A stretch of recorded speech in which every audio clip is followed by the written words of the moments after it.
Assalamualaikum warahmatullahi wabarakatuh. Perkenalkan, nama saya Muhammad Habibur Rahman dengan NIM 2411202176. Di sini saya akan menyelesaikan tugas dosen pengampu Dr. Ade Partini, SAG MH, dengan judul hubungan antara hukum internasional dan hukum nasional. A few moments later. Dari makalah penelitian saya yang berjudul hubungan antara hukum nasional dan hukum internasional. Adapun poin pertama, hukum nasional dan hukum internasional, pengertiannya. Yang pertama ada hukum nasional.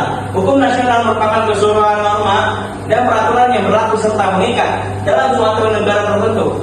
Dalam konteks Indonesia, hukum nasional terbentuk melalui proses sejarah yang panjang dan merupakan hasil perpaduan dari berbagai sistem hukum yaitu sistem hukum Eropa, hukum agama, dan hukum adat. Sebagian besar hukum Indonesia, baik dalam bidang perdata maupun pidana, berakar pada tradisi hukum Eropa kontinental, yaitu civil law, khususnya hukum Belanda. Hal ini tidak terlepas dari fakta historis di Indonesia pernah menjadi wilayah jajahan Belanda dengan nama Hindia Belanda, Nederland Indi. Warisan kolonial tersebut masih tampak dalam berbagai kodifikasi hukum yang berlaku hingga saat ini. Selain itu, hukum adat juga terus hidup dan berkembang dalam masyarakat.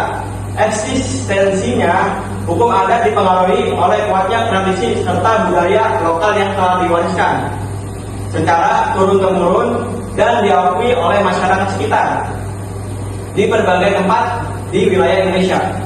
Hukum adat masih menjadi pedoman dalam mengatur kehidupan sosial masyarakat berada. Nah, poin selanjutnya ada sistem hukum nasional. Sistem hukum nasional dapat dipahami sebagai keseluruhan unsur hukum yang berlaku di seluruh wilayah Indonesia. Sistem ini mencakup berbagai komponen seperti substansi hukum, struktur kelembagaan, budaya hukum, sarana dan prasarana, serta peraturan perundang-undangan yang saling berkaitan dan tidak dapat dipisahkan satu sama lain. Seluruh sistem tersebut bersumber pada keluhan dan pasal-pasal Undang-Undang Dasar Negara Republik Indonesia 1945 sebagai dasar konstitusional. Dalam membahas unsur-unsur sistem hukum, banyak ahli atau doktrin merujuk pada teori yang dikemukakan oleh Lawrence M. Friedman yang membagi sistem hukum ke dalam 3 komponen utama. Di antaranya, yang pertama ada substans, yaitu substansi hukum, yaitu isinya norma, aturan, dan materi hukum itu sendiri. Yang kedua, struktur atau struktur hukum, yaitu lembaga-lembaga serta aparat penegak hukum. Yang ketiga, ada legal kultur atau budaya hukum, yakni yang isinya nilai, sikap, dan pola perilaku masyarakat terhadap hukum. Baik, poin selanjutnya adalah hukum internasional. Hukum internasional adalah keseluruhan kaidah-kaidah dan asas-asas yang mengatur hubungan atau persoalan yang melintasi batas-batas negara, baik antara negara dengan negara maupun antar negara dengan subjek hukum lain atau bukan negara, atau sesama subjek hukum bukan negara satu sama lain.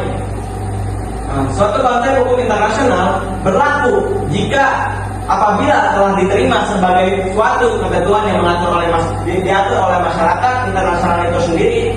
Hal ini dapat berupa kebiasaan internasional yang telah lama ada, maupun berdasarkan suatu landasan hukum yang dilakukan oleh 2 atau lebih negara sebagai salah satu subjek hukum internasional yang telah diakui keberadaannya.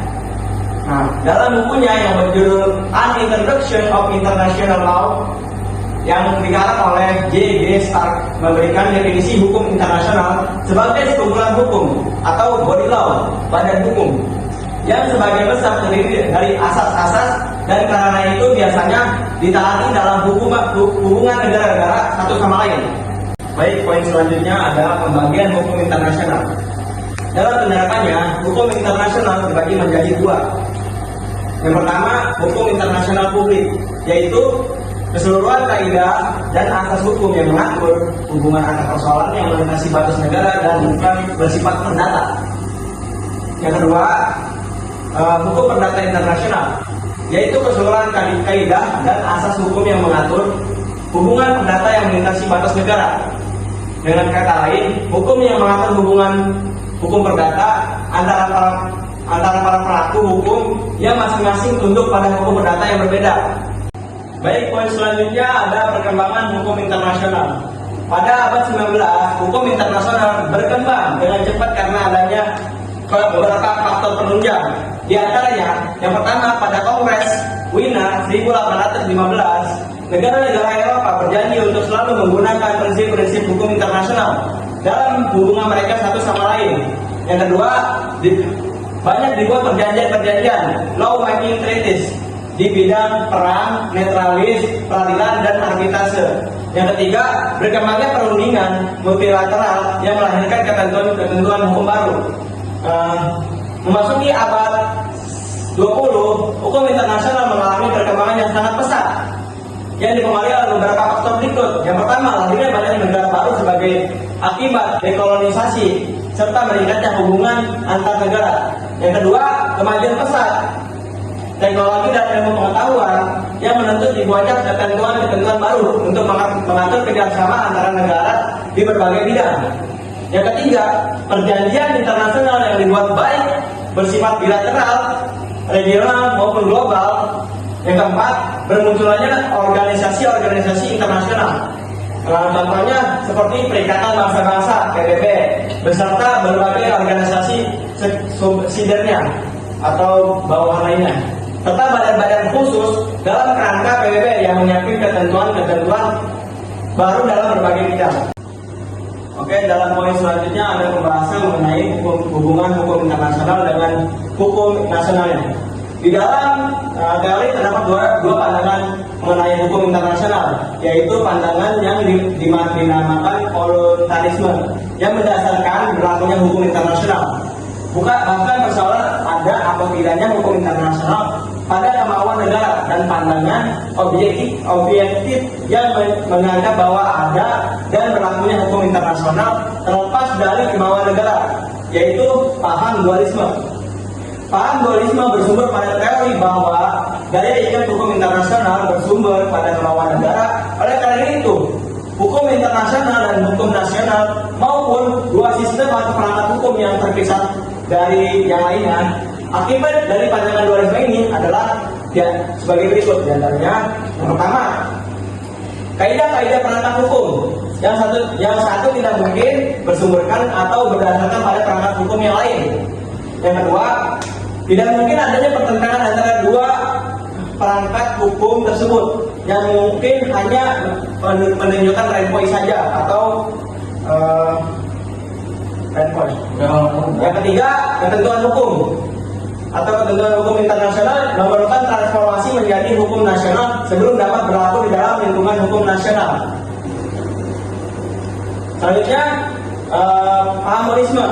Pahamonisme didasarkan atas pemikiran mengenai kesatuan dari seluruh hukum yang mengatur kehidupan manusia. Dalam kerangka pemikiran ini, hukum internasional dan hukum nasional merupakan dua bagian dari satu kesatuan yang lebih besar, yaitu hukum yang mengatur kehidupan manusia.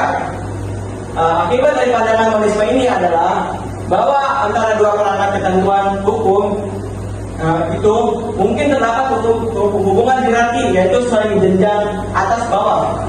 Persoalan hierarki antara hukum nasional dan hukum internasional yang melahirkan beberapa sudut pandang yang berbeda dalam aliran monisme mengenai hukum manakah yang utama dan manakah hukum internasional dan hukum nasional. Terdapat dua pandangan dalam aliran monisme. Yang pertama, monisme dengan primat hukum nasional, yaitu pandangan yang menganggap bahwa dalam hubungan antara hukum nasional dan hukum internasional, yang utama adalah hukum nasional.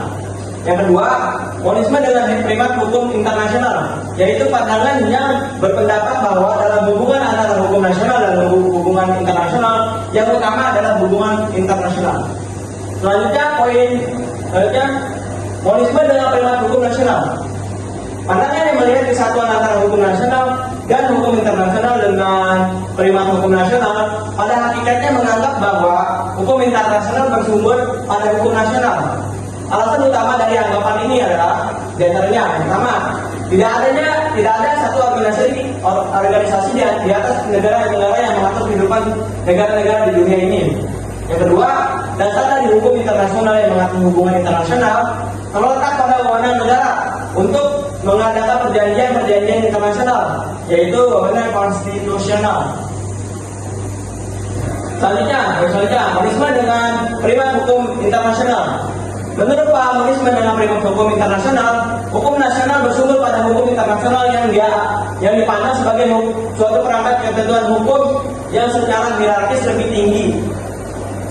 Menurut paham ini, hukum nasional tunduk pada hukum internasional dan pada hakikatnya kekuatan mengikat didasarkan pada suatu pendelegasian wewenang dari hukum internasional.